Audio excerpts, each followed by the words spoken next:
আজকের ভিডিওতে দেখাবো কিভাবে আপনারা বাংলাদেশ রেলওয়ের যে টিকিট সিস্টেম আছে সেটাতে কাটবেন। তো প্রথমে আপনারা কি করবেন, চলে যাবেন প্লে স্টোরে। আপনাদের যাদের অ্যাকাউন্ট রেজিস্ট্রেশন করা আছে এটা তো জানেনই, আমি একটু দেখা দিচ্ছি। এখানে লিখবেন রেল সেবা লিখে সার্চ দেবেন। এই যে রেল সেবা যে অ্যাপ, এটা ইনস্টল দেবেন। ইনস্টল দেওয়া হয়ে গেলে আপনাকে, যেহেতু আপনার অ্যাকাউন্ট করা থাকলে এরকম একটা ইন্টারফেস আসবে আর কি। তো প্রথমে আপনি কোথায় থেকে যাত্রা শুরু করবেন সেই জায়গাটাকে এখানে সিলেক্ট করবেন। তো ধরেন আমি রাজশাহী, আর এই যে প্রথমে আপনাকে লিখতে হবে আমি রাজশাহী থেকে কোথায়, যে কোনো জায়গায় আপনার যে গন্তব্য যেতে চান সেই জায়গার 3-4টা ওয়ার্ড লিখলে আপনার নামটা চলে আসবে। যেমন রাজশাহী থেকে চাটমোহর, CHAT, দেখেন চট্টগ্রাম আর চাটমোহর, যেহেতু আমি যাব চাটমোহর তাহলে আমি যেমন চাটমোহরে ক্লিক করলাম। এরপরে আপনার ক্লাস, আপনি কোন শ্রেণীতে যাবেন সেই ক্লাসটা সেটা আপনার সিঙ্ক দেওয়া আছে। SCR আছে, যেহেতু সাধারণত আমরা যেটাতে যাই সেটা হলো SCR, মানে শোভন চেয়ার। তারপরে আপনার ডেট, এইখানে আপনার এরকম ক্যালেন্ডারের মতো অপশন আসবে, আপনি 10 দিন আগের টিকিট কাটতে পারবেন। তাহলে যেহেতু আজকে 20 তারিখ, আপনি 30 তারিখ পর্যন্ত টিকিট কাটতে পারবেন, ঠিক আছে। দেখেন 20 তারিখ থেকে 30 তারিখ, মানে আপনার 10 দিন পূর্বের টিকিট পর্যন্ত কাটতে পারবেন। আপনি যে দিন যাত্রা শুরু করবেন ঠিক সেই দিনের ডেটটা এখানে বসিয়ে দেবেন। ধরেন আমি বৃহস্পতিবারে যাব আর কি, 22 তারিখ। সার্চে ক্লিক করলাম, করার পরে আপনার দেখেন যে ট্রেনের যে সময়গুলো, এই সময়টা দেখবেন যে রাজশাহীর নিচে যে তারিখ থাকবে, তারিখের নিচে সময় আছে যে 7:40 AM। এমটা হচ্ছে হলো সকালের দিকে, আর পিএমটা হচ্ছে হলো দুপুর 12টার পরে পিএম হয়, মানে দুপুর 12টার পর থেকে। তাহলে এটা যেহেতু সকাল 7:40, আপনি যদি সকালে যেতে চান তাহলে এরকম দেখে নেবেন।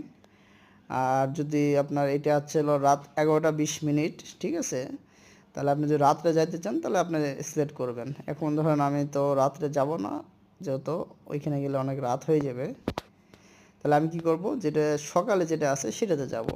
তাহলে কী হবে, যে এখানে 3টে ক্যাটাগরি, একটা আছে এসি সিট, মানে এসি বগির সিট চেয়ার যেটাকে বলে, মানে শোভন চেয়ার আর কি।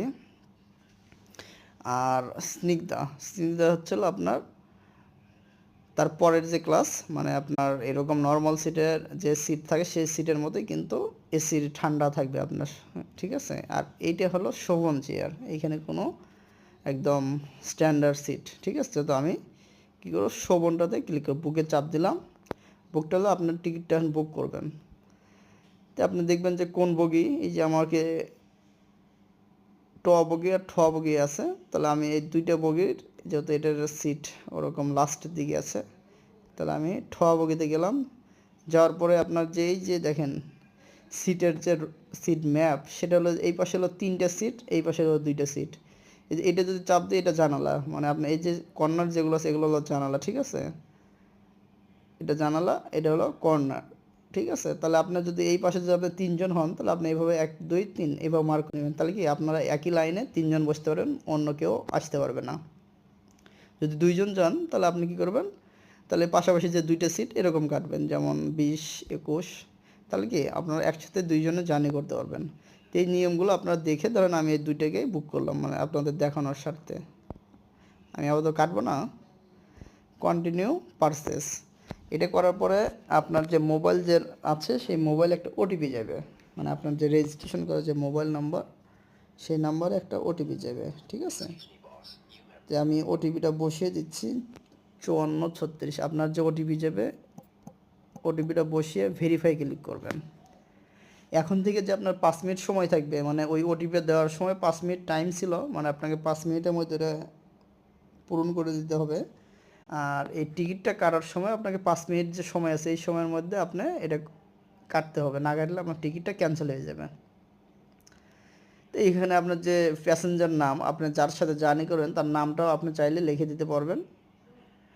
আচ্ছা, আমি কি করলাম, লিখলাম না, এখানে বলতেছে লিখে দিতে, ঠিক আছে। আমি ধরুন দিয়ে দিলাম, একটা নাম দিয়ে দিলাম, ধরেন আমার নামটাই আমি আবার দিয়ে দিলাম, ঠিক আছে। দিয়ে প্রসেসে ক্লিক করলাম। দেখেন আমার কিন্তু এখানে দেখা যাচ্ছে যে কি আমার 2টা সিট কাটা হচ্ছে, এবং কি কোথায় থেকে কোথায় যাচ্ছি ফাইনাল আপনার রিভিউ দেখতে পারবেন। আমি কোথায় থেকে কোথায় যাচ্ছি সেই বিষয়টা দেখে নেবেন। এখানে রাজশাহী থেকে চাটমোহর এবং কি সময় কয়টা তারিখ কয়টা সবগুলো দেখে আপনার 190 টাকা টিকিটের মূল্য। আর আপনার হলো 40 টাকা হলো চার্জ, মানে যেটাকে অনলাইন চার্জ 20 টাকা করে। আপনি যে টিকিটই কাটেন না কেন আপনাকে 20 টাকা অনলাইন চার্জ দিতে হবে, ঠিক আছে। এরপরে আপনি এইখান থেকে আপনার যে মাধ্যমে টিকিটটা কাটতে চান সেই মাধ্যমটা আপনার সিলেক্ট করবেন, যে আপনার বিকাশ, নগদ, রকেট, উপায়, visa card, master card, American express যেটা হলো সিটি ব্যাংকের, আর হলো ডিবিওয়েল, নেক্সাস। তা আপনি যে কোনো মাধ্যমেই কাটতে পারবেন, কোনো সমস্যা নেই। ধরেন আমি বিকাশটাই দিলাম, প্রসেস টু পেমেন্ট এরকম আসার পরে আপনারা কি করবেন, আপনাকে প্রসেস যে অপশনটা সেই জায়গাটা নিয়ে যাবে। দেখেন আমার কিন্তু বিকাশের পেমেন্টের অপশনটা আসলো। এখন আমি কি করবো, এখানে বিকাশ নাম্বারটা লিখে দিচ্ছি আপনার বিকাশ নাম্বার, যে নাম্বারটাতে আপনার বিকাশে টাকা আছে সেই নাম্বারটা এখানে দিয়ে দেবেন।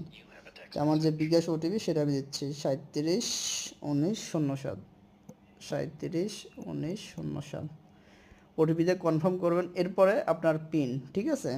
আপনি যদি পিনটা দিয়ে দেন তাহলে কিন্তু আপনার টিকিটটা পারচেস হয়ে যাবে। যেহেতু আমি টিকিটটা পারচেস করব না, তা আমি আপাতত এখানে ক্যান্সেল করে দিচ্ছি আপনাদের দেখার স্বার্থে। তো এভাবে আপনারা খুব সহজেই এটা পারচেস করার পর আপনার হলো একটা ডাউনলোড টিকিট একটা অপশন আসবে, ঠিক আছে। অপশনটাতে ক্লিক করবেন, টিকিটটা আপনার মোবাইলে ডাউনলোড হয়ে যাবে। তো এভাবে খুব সহজেই আপনারা টিকিটগুলো কাটতে পারবেন। ভিডিওটি ভালো লাগলে অবশ্যই বন্ধুদের মাঝে শেয়ার করে দেবেন, আর চ্যানেলে যদি নতুন হয়ে থাকেন অবশ্যই সাবস্ক্রাইব করে রাখবেন। নেক্সট নতুন ভিডিও আসার মাত্র আপনাদের নোটিফিকেশন আকারে জানিয়ে দেওয়া হবে। ধন্যবাদ।